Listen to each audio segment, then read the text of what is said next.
Philippians chapter 3, verse 14. Tutungulin ako sa hangganan sa gantimpala ng dakilang pagtawag ng Diyos na kay Kristo Jesus. Ayan. Ito po ay sinulat ni Apostol Pablo, mga kapatid. Tulad nung ating napag-aralan kanina, ayan mga kapatid, yung Korinto at ang Roma, mga kapatid, para po sa kaalaman ng bawat isa, ang sumulat po nun ay si Apostol Pablo. Yan. Tulad po mga kapatid ng Philippians, si Apostol Pablo rin po mga kapatid.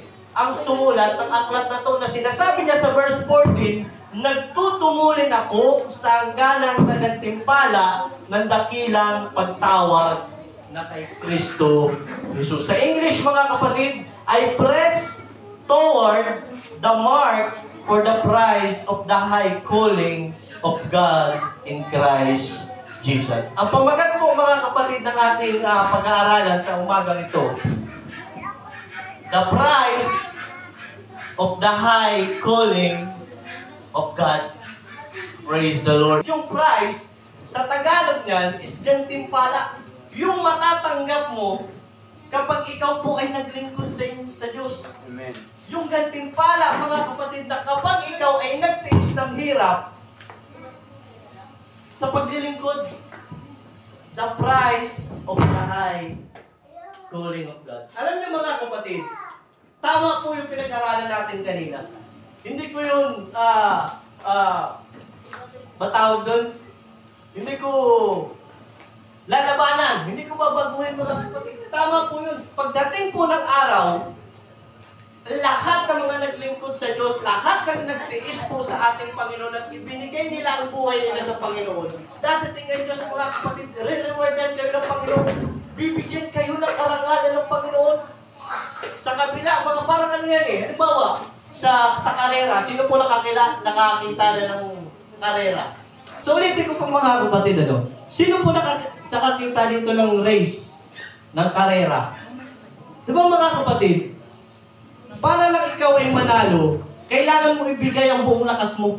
Amen. Tama, yung effort mo, di ba? Na kahit napapagod ka na, dahil meron ka nakakita sa dulo na magiging prize mo o matatanggap mo sa pagtakbo mo, itutuloy mo. Tama po ba mga kapatid? Ang reward mga kapatid o gantimpala ng ating Panginoon sa kanyang pagtawag sa tao, buhay na walang hanggan. At karangalan mga kapatid.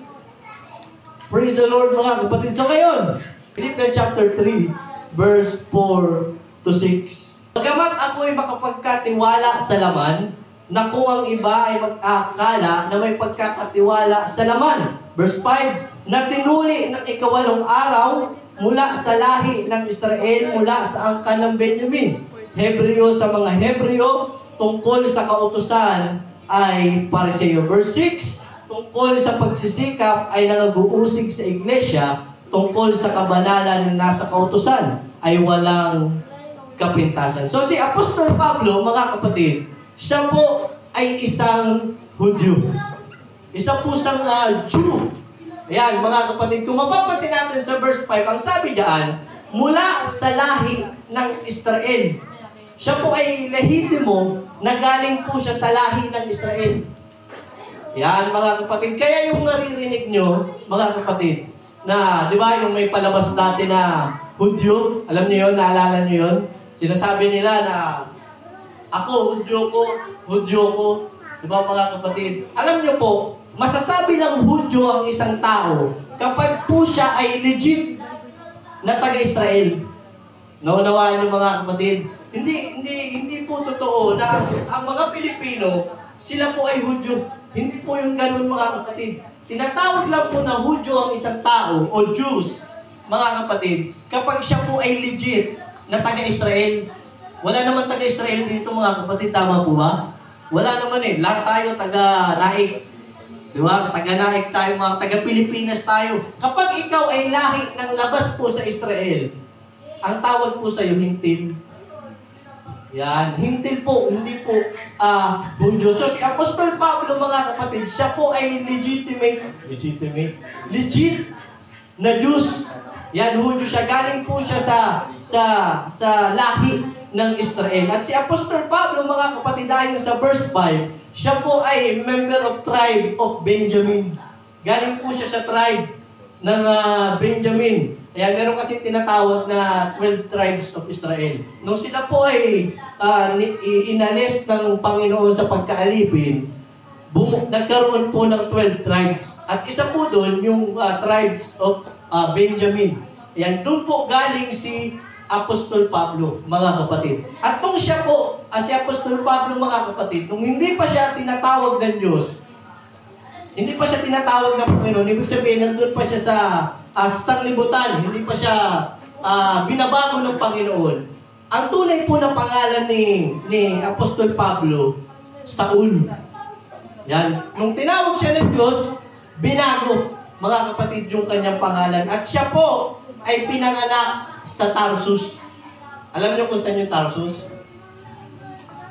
Tarsus, Sicilia. Yan, to be exact, mga kapatid. Yung Tarsus, mga kapatid, sa panahon natin ngayon, yan po ay sa Turkey. Si Apostol Pablo, mga kapatid, dating pangalan niya po ay Saul. Siya po ay pinanganak sa Tarsus, mga kapatid. At yung Tarsus na yun, yung lugar na yun, sa panahon natin, sa Turkey. Ayon po sa pag-aaral sa history, mga kapatid, si Saul, siya po ay nag-aral ng batas o ng law. Alam niyo yung law? Diba, mga kapatid, yung mga pag-aabogado, yan, nag-aaral, mga kapatid, ng batas. Tingnan niyo, mga kapatid, sa verse 5. Ang sabi diyan, tungkol sa kautusan ay Pariseo. Ibig sabihin, mga kapatid, ayon po sa pag-aaral patungkol po kay Apostol Pablo, ang kaalaman po ni Apostol Pablo patungkol sa kautusan o sa law, kung sa panahon natin, pwede siyang tawagin na summa cum laude. Yan, ibig sabihin, napakatalino niya, napakarami niyang alam, na kung ikukumpara natin sa panahon natin, mga kapatid, walang makakatalo kay Apostol Pablo. Talagang napakatalino siya. After his conversion, his name was changed from Saul to Paul. So binago ng Panginoon, nung siya po ay tinawag ng Panginoon, binago po ang pangalan ni Saul, ginawa pong Paul. Yan. Dito rin natin makita, mga kapatid, na kapag po ang tao ay tinawag ng Diyos o pinili ng Panginoon, binabago ng Diyos ang kanyang pangalan. Hindi siya literal na mismong pangalan. Bawa, Louis. Diba? Hindi. Nung tinawag ako ng Panginoon, wala naman akong ibang pangalan eh. Louis lang talaga. Ang tinutukoy, mga kapatid, the title, yung pagkakakilanlan mo. Halimbawa, si Saul.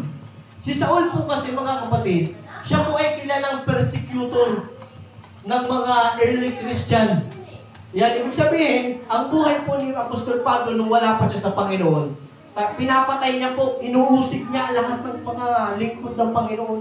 Yun po yung ginagawa ni Apostol Pablo, mga kapatid. Doon siya kilala. Kaya nung tinawag siya ng Panginoon, binago ang kanyang pangalan, ginawang Apostol Paul.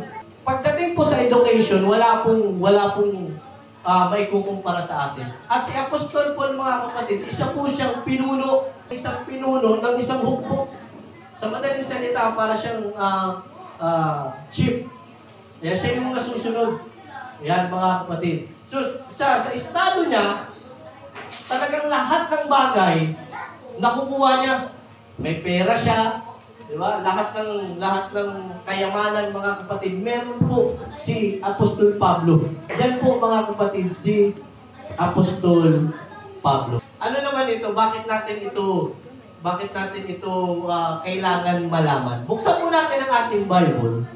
Sa Philippians chapter 3, verse 17. Mga kapatid, kayo'y magkaisang tumulad sa akin, at tandaan ninyo ang mga nagsisilakad ng gayon, ayon sa halimbawang nakikita ninyo sa akin. Ang sabi po ni Apostol Paul, mga kapatid, tayo po ay magkaisa. Yan, magkaisa po tayo. Magkaroon tayo ng unity. Magkaisa na tumulad sa Kanya. Ibig sabihin, mga kapatid, ang gusto po na sabihin sa ating ni Apostol Pablo, isa sa mga inaaral po ni Apostol Pablo, sa atin ay tularan siya. Ibig sabihin, gayahin natin siya. Yan, kung ano mga kapatid yung ginagawa niya para sa Panginoon, gusto niya gawin din natin. Kung paano siya lumakad mga kapatid sa harapan ng Panginoon, kailangan ganun din yung paglakad na gagawin natin. Tulad nung kanina, di ba mga kapatid? Yung mga pinagdaraanan nila, ang isip nila doon mga kapatid, maliit na bagay lang. Tama mga kapatid, maliit na bagay lang yun para sa kanila. Kasi mga kapatid, ang tinitingnan nila, yung dulo ng ginagawa nila, yung karangalan na matatanggap nila. Mga kapatid, ang sabi po ni Apostol Pablo sa verse 17, tumulad tayo sa kanila. Tumulad tayo sa kanya. Yun din dapat mga kapatid, yung ating gagawin. So ngayon mga kapatid, ang layunin po ng ating pag-aaralan upang makamtan natin ang nais nating makamtan bilang isang Kristiyano. So alam naman natin mga kapatid, at lahat naman tayo pare-parehas mga kapatid na gusto natin makasama ang Panginoon.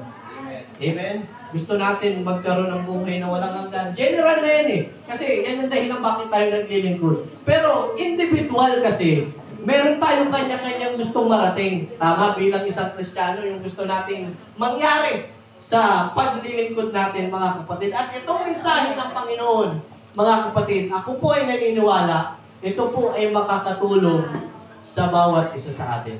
Buksan po natin ang ating Bible dito sa Philippians chapter 3, verse 13. Mga kapatid, hindi ko pa inaaring inabot, datapwat isang bagay ang ginawa ko, na nililimot ang mga bagay na nasa likuran at tinutungo ang mga bagay na hinaharap.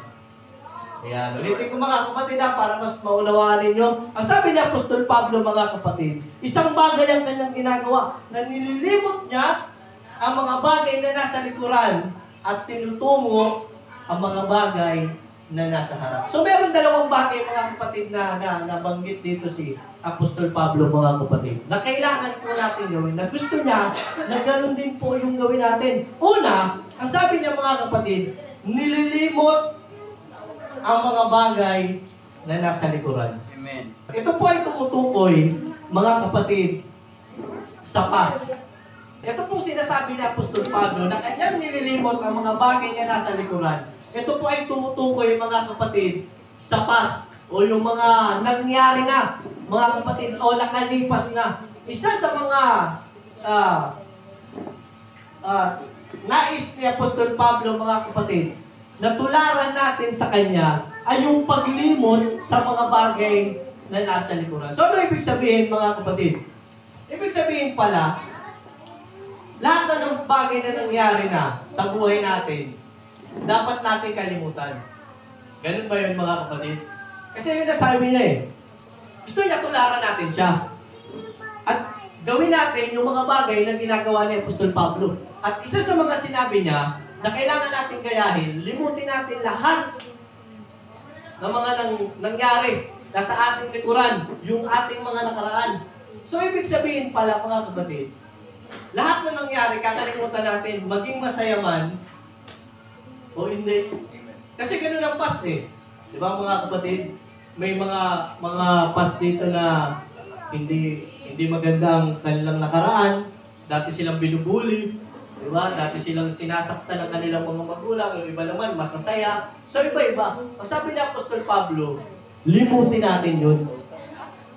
Yan, mga kapatid. Ganun bang ibig sabihin ni Apostol Pablo? Okay pa po ba? Pwede ba natin palakpakan ng Panginoon, mga kapatid? So ngayon, isa sa mga bagay na nais ni Apostol Pablo na gayahin natin sa kanya, limutin natin yung mga nakaraan.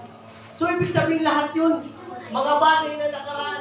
Ano pong binabanggit ni Apostol Pablo ang tinutukoy mga kapatid ni Apostol Pablo? Kung babasahin natin ang buong chapter 3 at uunawain natin maigi mga kapatid, at tinutukoy ni Apostol Pablo ay yung mga bagay na ukol po sa laman. Naunawaan niyo mga kapatid? Hindi niya sinasabi na limutin mo lahat ng nakaraan mo, kundi ayon sa chapter 3 na yan, ang binabanggit po ni Apostol Pablo na limutin mo ay yung mga bagay na ukol po sa laman. Amen. Yung mga ginagawa mo noon na ukol po sa laman. Isang halimbawa, para mas maunawaan ng ating mga bisita, pag tinabi pong ukol sa laman, yun po yung mga bagay na ginagawa natin na taliwas po sa utos ng Diyos. Yung kagustuhan mo lang ba? Halimbawa, yung pag-iinom. Ayan. Pagsusugal. Paninigarilyo. Yan po ay isang halimbawa, mga kapatid, na mga bagay na ukol po sa laman. At yun po yung tinutukoy ni Apostol Pablo na kailangan natin kalimutan. Amen. Yan, mga kapatid. Kasi yung mga bagay na ukol po sa laman, sinasabi po ng Biblia, yan po ay against sa spiritual, sa espiritu. Sabi nga ng Bible ang laman at ang espiritu, naglalaban yan, nag-aaway yan. So, ibig sabihin, lahat ng bagay na ukol po sa laman, against po sa mga bagay na pang-espiritual, lahat ng gagawin ng laman. At hindi po natin maitatanggi na ang lahat ng gawa po na ukol sa laman, yun po yung mga bagay na makapagpapasaya sa atin. Amen. Tama? Amen. Siyempre, halimbawa, kung ikaw ay nag-iinom, siyempre, masaya ka, malalasing ka, di ba? Umuwi ka ng walang pera. Salpa. Pero pag uwi mo, lulang-lola ka. Di ba, mga kapatid, lahat ng bagay na gawa ng laman, mga kapatid, o yung sa madaling salita, yung mga kasalanan, yan po yung mga bagay na makakapagpasaya sa atin. Masasatisfy tayo. Ano bang mga bagay yan, mga kapatid, basta ukol sa laman. At lahat yan, may pakinabang tayo. Ibig sabihin, makikinabang tayo, mga kapatid. Tingnan niyo po ang sabi ni Apostol Pablo sa verse 4. Ang sabi diyan, sa verse 4, bagamat ako'y may pagkakatiwala sa laman, kung ang iba'y nag-aakala na may pagkakatiwala sa laman, ay lalo na ako. Lalo na daw si Apostol Pablo, mga kapatid. Kung tayo nag-iisip tayo, mga kapatid, na meron tayong pagkakatiwala sa ating laman, lalo na po si Apostol Pablo. At sa verse 7, gayon man, ang mga bagay na sa akin ay pakinabang, ay inari kong kalubihan alang-alang kay Kristo Jesus.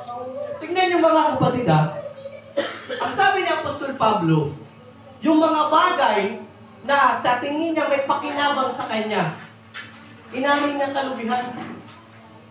Inari niya kalubihan, mga kapatid, alang-alang sa Panginoon, alang-alang kay Jesus. Ibig sabihin, mga kapatid, yung mga bagay na ginagawa natin noon, mga kapatid, na ukol po sa laman, lahat ng mayroon tayong pakinabang, kailangan natin gawin. Nakalimutan po natin. Naunawaan yung mga kapatid, lahat ng mga bagay na ukol sa laman, na may pakinabang sa atin, mga kapatid, ariin nating kalubihan. Kasi isipin nyo, bakit? Bakit kaya kalubihan, mga kapatid? Kasi kapag ginagawa mo yung isang bagay na ukol sa laman, lugi ka. Amen. Hindi po ang Panginoon. Kasi kung ikaw man ay magkasala, maglingkod ka man sa Diyos o hindi, ang Panginoon mananatiling Diyos. Amen. Right. Amen. Ang Diyos mananatiling hari, mga kapatid. Praise the Lord. Tayo ang lugi. Kasi bakit? Kapag ikaw ay hindi naglingkod sa Panginoon at patuloy mong ginagawa, mga kapatid, ang mga bagay na ukol po sa laman, ikaw ay patuloy na nagkakasala. Ikaw po, mga kapatid, ay diretso sa impyerno. Papupunta ka sa kapahamakan, mga kapatid. At tayo po, mga kapatid, ay lugi. Kapag ginagawa natin yung mga bagay na yan, mga kapatid, yan po yung pagkakataon na hindi natin nasusunod ang utos ng Diyos. Kasi laman nga eh. Di ba? Ayaw ng laman, mga kapatid, na yung mga bagay na ginagawa po ng Espiritu. Lahat ng gawang spiritual, ayaw po ng laman niya. Kahit nga sa pananalangin eh. Di ba? Kapag ikaw ay pagod na pagod, di ba? Ayaw ng gusto ng laman natin, gusto ng katawan natin, magpahinga na lang kaysa manalangin. So naglalaban sila, mga kapatid, at lahat ng gawa po ng laman, ayaw niya po, mga kapatid, lahat ng gawa ng Espiritu. O, sabi po sa verse 7, mga kapatid, oo nga, at lahat ng mga bagay ay inari kong kalubihan dahil sa dakilang kagalingan ng pagkakilala kay Jesus na Panginoon ko. Tingnan niyo, mga kapatid, ano? Sabi ni Apostol Pablo, limutin natin, lahat ng mga bagay na sa tingin natin may pakinabang sa ating mga sarili. So madaling salita, yung nagiging masaya ka, diba, yung nakakapag-satisfy sa sarili mo mga kapatid, kailangan natin limutin.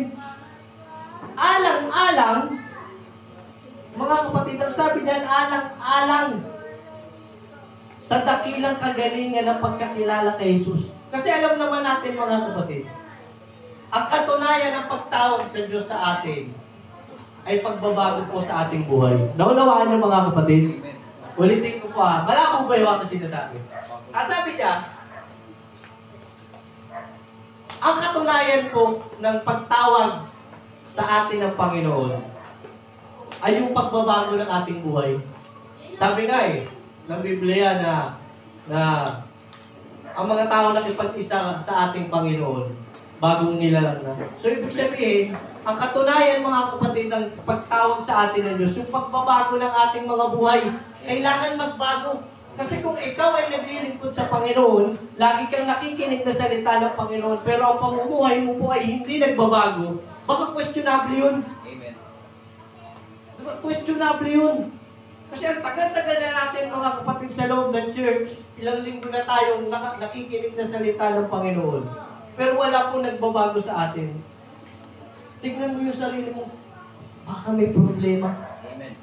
Mga kapatid, baka may problema mga kapatid. Sabi niya sa verse 8, tutuloy po natin, alang-alang sa Kanya'y tiniis ko ang kalubihan ng lahat ng mga bagay at inari kong sukal lamang upang tamuhin ko si Kristo. Tingnan niyo mga kapatid ang sabi ng verse 8, no, mga kapatid. Naalang-alang sa Kanya'y tiniis ko ang kalubihan ng lahat ng mga bagay. Alam niyo mga kapatid, sa oras na ikaw ay maglingkod sa Panginoon, oras na iwan mo ang lahat, marami pong magbabago. Maraming mababawas sa iyo. Tulad ng yung mga kaibigan mo. Amen. Di ba? Yung mga nakakasama mo dating kainuman mo, dating mga kasama mo sa tungitan. Di ba? Mawawala na yan lahat. Siyempre bilang tayo na isang kaibigan, siyempre gusto natin sila makasama Tama po ba mga kapatid? At malaki ang chance na kapag niyaya ka nila, gagawin mo ulit. Kasi bakit? Yun ay kagustuhan na makasama mo sila. Pero ang sabi ni Apostol Pablo mga kapatid, ang lahat ng mga bagay na may pakinabang sa atin, kailangan natin limutin. Alang-alang sa alang-alang, mga kapatid, sa pagtawag sa atin ng Panginoon. Amen. Kanyang tiniis. Kailangan po natin magtiis mga kapatid. At sabi dyan, at inari kong sukal. Alam niyo yung sukal? Sa English niya mga kapatid. O yung dung. D-U-N-G. Alam niyo yung mga kapatid sukal. Yan po ay dumi. Amen. Dumi ng hayop. Sino bang gusto dito ng dumi ng hayop mga kapatid? Di ba wala? Ibig sabihin, yung mga bagay na inaari nating kalubihan, kailangan iwasan na po natin. Naunawaan yung mga kapatid. Yun po yung gustong gawin o gustong ipaunawa sa atin ni Apostol Pablo. Kailangan natin yung limutin. Kasi kung hindi natin yung lilimutin mga kapatid, dadating ang panahon, babalik ka lang din dun. Amen. Diba mga kapatid, hanapin kasi yung naman mo Yung lasa ng alak, Amen. di ba?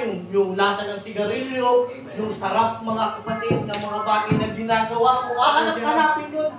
Pero ang sabi niya, Apostol Pablo mga kapatid, kailangan natin magtiis alang-alang sa pagkatawag sa atin ng ating Panginoon. Naunawaan niyo mga kapatid, gusto niyo po bang magkaroon ng buhay na walang hanggan? Amen. Gusto niyo po bang makasama ang Panginoon? Kailangan natin limutin.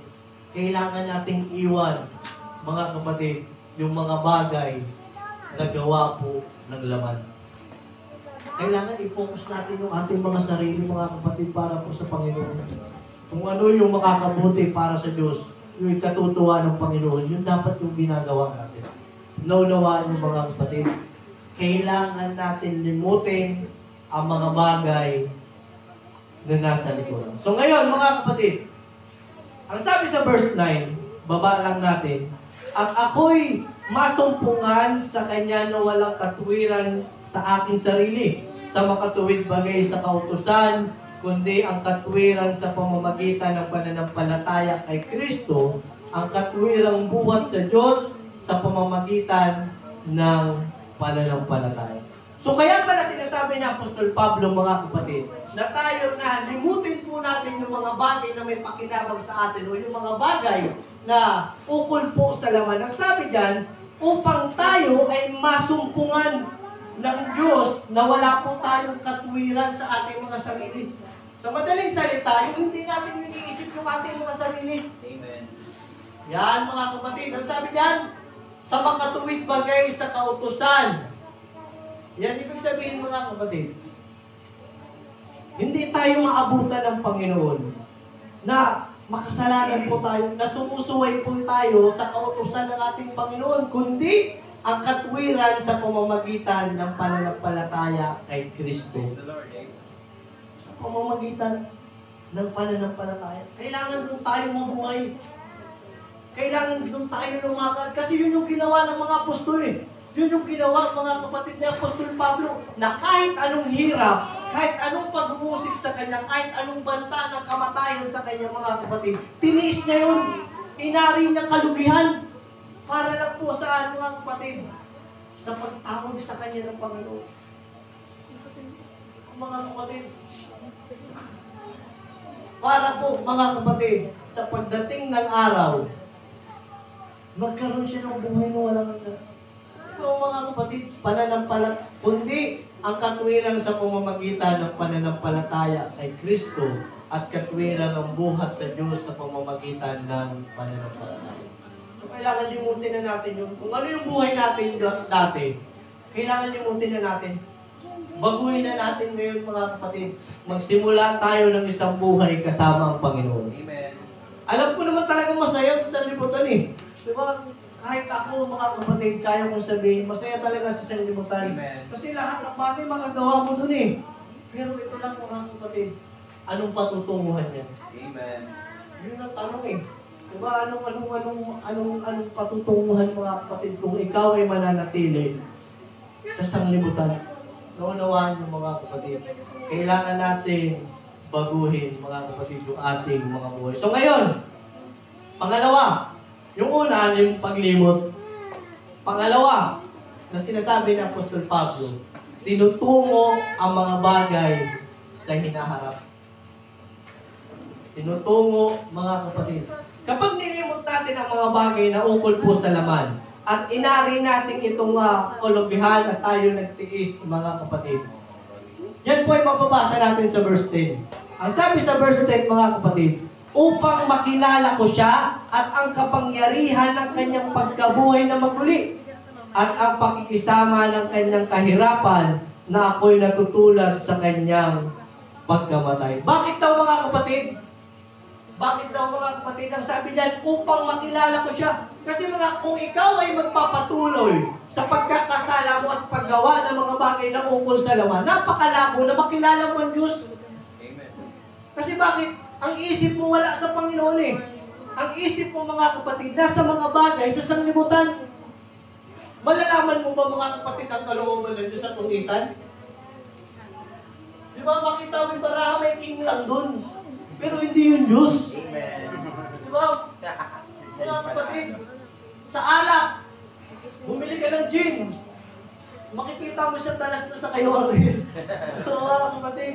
Pero hindi po yun, mga kapatid, ang Panginoon. Amen. Makikilala mo lang ang Diyos, mga kapatid, kapag ibinigay natin ang ating buhay sa Kanya. Kasi bakit? Makakasaksi ka ng mga miracle eh. Yung mga makakasaksi ka ng mga bagay na ginagawa po ng ating Panginoon. At sabi niyan, upang makilala ko siya at ang kapangyarihan ng kanyang pagkabuhay na magulo. Ulitin ko po, mga kapatid kapag yung mga bagay ay nilimot natin, mga kapatid, sa likuran. Ang sabi ni Apostol Pablo, mga kapatid, upang makilala ko siya at ang kapangyarihan ng kanyang pagkabuhay na magulo. Yung pagkabuhay ng Panginoon. Kasi alam niyo, mga kapatid, nung ang Panginoon ay hindi pa po siya namamatay, sarado pa po ang kaligtasan. Wala pa pong kaligtasan para sa tao, pero po siya, nung siya po ay namatay, At siya po mga kapatid ay muling nabuhay. Nabuksan po ang kaligtasan para sa tao. Kasi totoo naman yun mga kapatid eh. Kapag ikaw ay, ito napaka-basic lang at madali lang unawain ano. Kapag ikaw ay naglingkod sa Panginoon ng maayos, at ibinigay mo sa Kanya yung buhay mga kapatid ng 100%, maliligtas ka. Tama mga kapatid, maliligtas ka eh. Diba? Pero kapag ikaw ay naglukwat, hindi mo sineryoso ang paglilingkod sa Panginoon mga kapatid, malalaman yung kung saan niya kahihinat na natin mga kapatid. Pero itong sigurado, kapag tayo ay naglingkod sa Panginoon at nilimot natin mga kapatid doon natin ating buhay at sinimula natin ang ating buhay kasama ang Panginoon, ang sabi niyan mga kapatid, makikilala natin siya at ang kapangyarihan ng kanyang pagkabuhay na magulit. Ito po ay tumutukoy sa kaligtasan. Ito po ay tumutukoy sa buhay na walang hanggan. Diba? Eh paano kung may ginagawa ka pa para sa Diyos? Diba? Paparangalan ka pa ng Panginoon. Amen. Tulad ng napag-aralan natin kanina, di ba mga kapatid? Buhay na walang hanggan. Diba gusto natin magkaroon ng buhay na walang hanggan? Amen. Kailangan natin maglingkod sa Panginoon. Amen. Ayusin yung ating mga buhay, mga kapatid, sa harapan ng Diyos. So tuloy natin mga kapatid, verse 10, verse 11. Ang sabi po dyan, kung aking tamuhin sa anumang paraan ang pagkabuhay ng maguli sa mga patay, verse 12, hindi sa aking natamo na o ako'y nalubos na, kundi nagpapatuloy ako baka sakaling maabot ko yaong ikinaaabot naman sa akin ni Kristo Jesus. So bigyan natin ng pansin ito mga kapatid. Ang sabi ni Apostol Pablo sa verse 12, baka sakaling maabot ko yaong ikinaaabot naman sa akin ni Kristo Jesus. Alam niyo mga kapatid, ang dahilan kung bakit po bumaba ang Panginoon para po iligtas na tao, Amen. yun naman talaga ang dahilan eh. Di ba? Parang may mga sakit, gumaling. Amen. Di ba mga kapatid, kasi ang tao mga kapatid, diretso po talaga yan sa impyerno. Pero dahil sa pagmamahal po ng Panginoon, bumaba ang Diyos para iligtas tayo. Amen. Para iligtas ang mga makasalanan. Ang sabi po ni Apostol Pablo mga kapatid, kundi nagpapatuloy ako, baka sakaling maabot ko yung ikinaaabot naman sa akin ni Kristo. Tingnan yung mga kapatid. Wala akong nagwawagi sa tumitigil. Amen. Walang nagiging successful sa humihinto. Amen. Kahit sa isang karera, di ba? Hindi mo mararating yung goal kung sa gitna pa lang titigil ka lang. Amen. Alam niyo mga kapatid, alam ko napakaraming problema sa mundo. Maraming kabigatan na nararamdaman tayo mga kapatid, pag-uusig, maraming pagbabago mga kapatid. Pero ito ang gustong sabihin ni Apostol Pablo na tularan natin. Kailangan natin magpatuloy. Amen. Kailangan natin ituloy mga kapatid. Kailangan natin ituloy ang ating paglilingkod kahit mahirap. Kahit mahirap mga kapatid, kailangan natin magtiis. Naunawaan niyo mga kapatid, kahit laway na laway ka na sa alak, tiisin mo. Amen. Di ba? Kahit laway na laway ka na mga kapatid sa sigarilyo, tiisin mo. Amen. Kailangan natin magtiis. Bakit mga kapatid? Para magkaroon tayo ng buhay na walang hanggan. Tignan niyo mga kapatid, kundi. Ito tandaan niyo si Apostol Pablo ang nagsulat nito. Pero tingnan nyo alam natin ang buhay ni Apostol Pablo, yung talagang ibinigay niya ang buhay niya sa Panginoon, tama? Amen. Paghihirap, tiniis niya, sabi niya pa nga eh. Di ba? Dahil sa paglilingkod niya, pinaghahampas siya, binubugbog siya, nagpalutang-lutang siya sa dagat. Yan po mga kapatid ang naranasan ni Apostol Pablo sa paglilingkod siya, pero pinagpatuloy siya mga kapatid. Tingnan nyo pakinggan nyo maigi ito. Kundi, nagpapatuloy ako, sabi ni Apostol Pablo, kundi nagpapatuloy ako, baka sakali. Tingnan nyo, di pa sigurado. Amen. Diba mga kapatid, baka sakaling maabot ko yung ipinapaabot sa akin ng Panginoon na kaligtasan. Sige nga mga kapatid, sa paglilingkod natin ngayon, sino dito may kukumpara yung paglilingkod natin kay Apostol Pablo? Wala, di ba? Pero siya mga kapatid, baka sakali lang naman. Baka sakali. Ang mga kapatid, so ibig sabihin, yung ginagawa natin paglilingkod mga kapatid, hindi natin kasi may kukumpara kay Apostol Pablo. Amen. Naranasan niyo na ba magpalutang-lutang sa dagat? Baka nga, tupik pa lang, ayaw mo na eh. Oo, mga kapatid. Pag nangangaral ka ng salita ng Diyos, kapag mainit, ayoko na mag-outreach. Nalo. Diba mga kapatid? Pero si Apostol Pablo, mga kapatid, tiniis niya yun at nagpatuloy siya sa paglilingkod sa ating Panginoon. Baka sakali, mga kapatid. Alam niyo po, isang bagay ang matutunan natin dito kay Apostol Pablo sa ating pinag-aralan. Ang paglimot sa mga bagay na nasa likuran ay siyang pag-abot sa mga bagay na nasa harapan. Amen. Naunawaan niyo mga kapatid. Ang paglimot sa mga bagay na ukol sa laman ay siyang pag-abot sa buhay na walang hanggan. Mga kapatid, buhay na walang hanggan. Kapag tayo ay nagpatuloy, nagtiis at nilimot natin ang mga nakaraan natin, yung mga ginagawa natin sa sanglibutan, buhay na walang hanggan po ang dulo. Paano naman kung hindi natin limutin? Paano naman mga kapatid, kung gawin pa rin natin yung mga bagay na ukol po sa laman na ginagawa natin noon, hindi pa tayo tinatawag ng Panginoon, nagiinom ka pa rin, di ba? Nambababae ka pa rin, gumagawa ka pa rin ng mga bagay na ayaw ng Panginoon. Ano naman ang mangyayari sa atin? Mga kapatid, ito po ang sagot.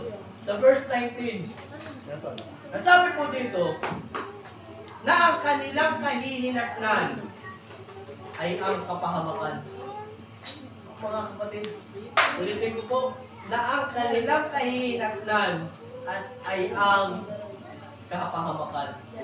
Kapahamakan, mga kapatid. Kapag hindi natin nilimot, mga kapatid, yung mga bagay na ukol po sa laman at hindi tayo naglingkod sa Diyos. Ang sinasabi po ng Bible, ang kahihinatnan po na kay kapahamakan, ano po yun? Yung walang hanggang kapurusahan, yung impyerno. Alam niyo mga kapatid, totoo po yung impyerno. Amen. Nag-i-exist po talaga ang impyerno. Amen. At ito pa mga kapatid baka meron tayong pag-iisip at naniniwala tayo sa tinatawag na purgatorio. Wala pong ganun sa Bible. Amen. Kasi sinasabi nila mga kapatid na kapag ang tao namatay, pupunta siya dun sa purgatorio, tapos doon niya nilinisin yung kanyang sarili, ayusin niya yung kanyang sarili mga kapatid, tapos papasok siya sa kaharian ng Panginoon. Wala pong ganun. Amen. Hindi po yung totoo. Ang sinasabi lang po ng Biblia, ang kahantungan lang po ng tao, langit at impyerno lang, na kapag ikaw ay naglingkod sa ating Panginoon, langit ang matatanggap mo. Pero kapag ikaw mga kapatid ay patuloy na nagkakasala sa Diyos, kapahamakan, walang hanggang kaparusahan mga kapatid. At sa impyerno, ang sabi po ng Biblia, napakainit po dun. Amen.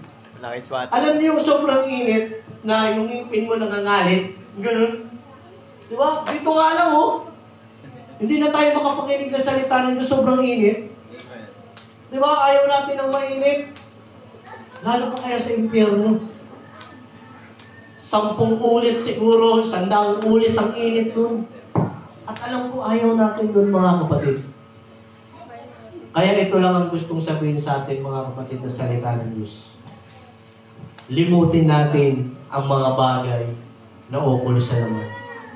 Dahil ang paglimot, mga kapatid, sa mga bagay sa ukol sa laman ay pag-abot ng buhay na walang hanggan. Amen. Buhay na walang hanggan, mga kapatid.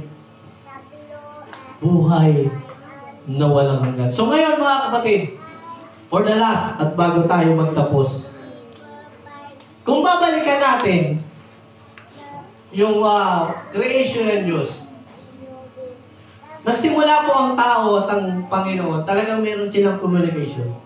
Wala pang kasalanan. Pero nang dahil, mga kapatid, na pumasok ang kasalanan sa tao, nagkaroon po ng kamatayan. At sa paglipas po ng panahon, ang tao po ay patuloy na nagkakasala. Pero dahil sa paglilingkod o pagmamahal po ng ating Panginoon, bumaba po ang Diyos para iligtas tayo. Alam niyo mga kapatid, isa lang naman ang dahilan ng Panginoon Bakit siya bumaba? Para iligtas tayo. Para bigyan tayo ng buhay na walang hanggan. Praise the Lord. Amen. Yun lang naman ang gusto ng Panginoon. Kaya tiniis niya ang hirap, tiniis niya ang sakit, mga kapatid, para po iligtas tayo. Naunawaan niyo mga kapatid, para po iligtas ang bawat isa sa atin at magkaroon tayo ng buhay na walang hanggan. Yun po ang gusto ng Panginoon, mga kapatid. Huwag natin sayangin yung pagkakataon na ito. Lalo na sa ating mga bisita, mga kapatid. Huwag natin sayangin. Nandito ka na lang rin naman eh. Diba? Inaabot na sa'yo ng Panginoon. Yung kaligtasan, ibinibigay na sa'yo. Hindi ka na nga sinisingil eh. Diba? Hindi ka na nga sinisingil. Wala ka ng fee na babayaran. Tatanggapin mo na lang. Buhat na walang hanggan. Tumayo tayo, mga kapatid. Ano? Praise the Lord. Alam ko medyo mabilis ito, mga kapatid, dahil pinabilis na natin. Dahil tumatakbo na rin na walang oras. Gusto niyo ba kumilos ang Panginoon? Amen. Gusto niyo bang mag-revival ngayon? Amen. Ang sabi ni Apostol Pablo, limutin mo ang mga bagay na ukol sa laman. Amen. Alam kong mainit. Alam kong antok ka. Amen. Alam kong gusto mong magpahinga. Pero ang sabi ng Biblia, mga kapatid, abutin mo yung mga bagay na nasa harapan. Kung gusto mo kumilos ang Panginoon, mga kapatid, limutin mo yung nararamdaman mo. Amen. The Lord. Kung gusto mong ibuhos ng Panginoon, mga kapatid, ang kanyang Espiritu Santo, mga kapatid, kailangan natin limutin ang mga bagay na nararamdaman natin na pumipigil kung bakit hindi ka magpupuri ngayon. Amen. Mga kapatid, i-focus natin ang ating mga sarili sa ating Panginoon. Purihin natin ang Diyos, mga kapatid. Hallelujah.